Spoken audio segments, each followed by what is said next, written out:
வணக்கம் யூவர்ஸ். ஜெய ஜெய சங்கர ஹரஹர சங்கர. மகா பெரியவாளின் மகிமைகள் நாம் அறிந்ததே. பெரியவா பற்றிய பெருமையான பல செய்திகள், அனுபவங்கள் தினந்தோறும் முகநூலிலும் வாட்ஸ்ஆப்பிலும் படித்து தெரிந்து கொண்டிருக்கிறோம். அவற்றில் சிலவற்றை அனுபவிக்கலாம் வாருங்கள். படித்ததில் பிடித்தது. பெரியவா சரணம். ஜெய ஜெய சங்கர ஹரஹர சங்கர. உன் மூத்ததாரத்திற்கு ஒரு பெண் குழந்தை இருந்ததே, இப்போ எங்கே என்று கேட்டார் பெரியவா. மகா பெரியவாள் எனும் நடமாடும் தெய்வத்தை தரிசிக்க ஒரு முதிர்ந்த தம்பதியினர் வந்திருந்தனர். அவர்கள் முறை வந்ததும் மகானிடம் தங்களின் குறையை முறையிட்டனர்.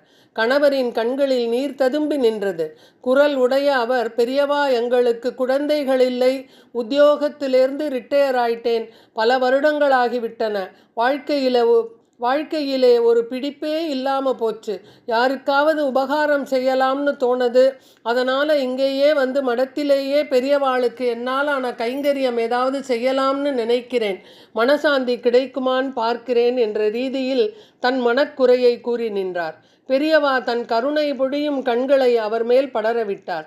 வாழ்க்கையிலே பிடிப்பு இல்லைன்னு தானே கவலைப்படுறே, ஏதாவது காரியம் கொடுத்தா பண்ணுவியா என்றார். அந்த முதியவர் உற்சாகமாகி போனார்.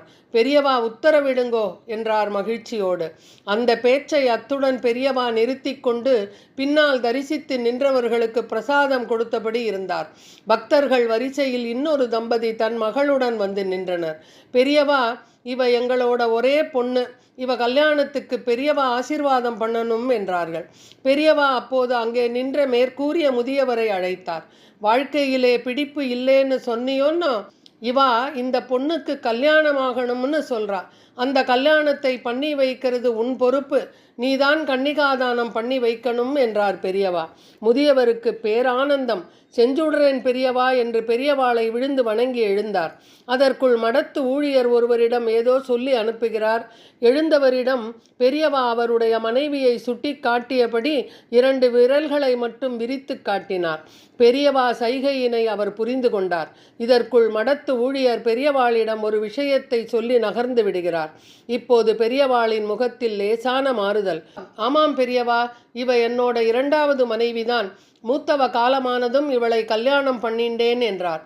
திரும்ப பெரியவா அவரிடம், உன் மூத்ததாரத்திற்கு ஒரு பெண் குழந்தை இருந்ததே, இப்போ எங்கே என்றார். இடிதாக்கியது போல் முதியவர் ஆடிப்போனார். திகைப்பில் அவர் முகம் கருத்து போனது.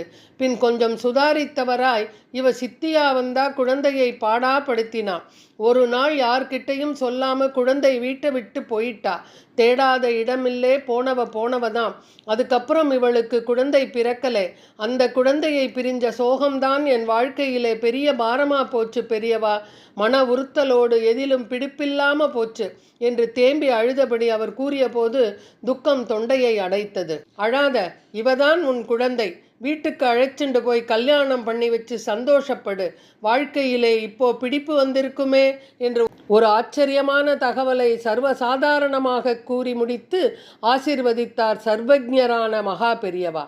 எதிரே நின்ற 2 தம்பதிகளும் இன்ப அதிர்ச்சியில் தாங்கள் தரிசித்து நிற்பது சாட்சாத் சர்வேஸ்வரரே என்ற மாபெரும் உண்மையை உணர்ந்தவர்களாய் ஸ்தம்பித்து போயினர். பல ஆண்டுகளுக்கு முன் ரயில்வே ஸ்டேஷனில் அழுது கொண்டிருந்த சிறுமியை எடுத்து வளர்த்த அந்த தம்பதிகளுக்கு அது பெரியவாள் எனும் தெய்வத்திற்கு எப்படி தெரிந்தது என்ற வியப்பு ஏற்பட நியாயமில்லை. ஏனென்றால் இப்படிப்பட்ட வாய்ப்புகளையெல்லாம் ஏற்படுத்தாமல் மாயை செய்து தன் மகிமையை எல்லாம் துளியும் காட்டாமல் சாமர்த்தியமாக மறைத்து கொள்ளும் மேன்மையல்லவா மகா பெரியவாளின் தனிச்சிறப்பு. ஜெய ஜெய சங்கர ஹரஹர சங்கர. அடுத்த பதிவில் சந்திப்போமா? நன்றி, வணக்கம்.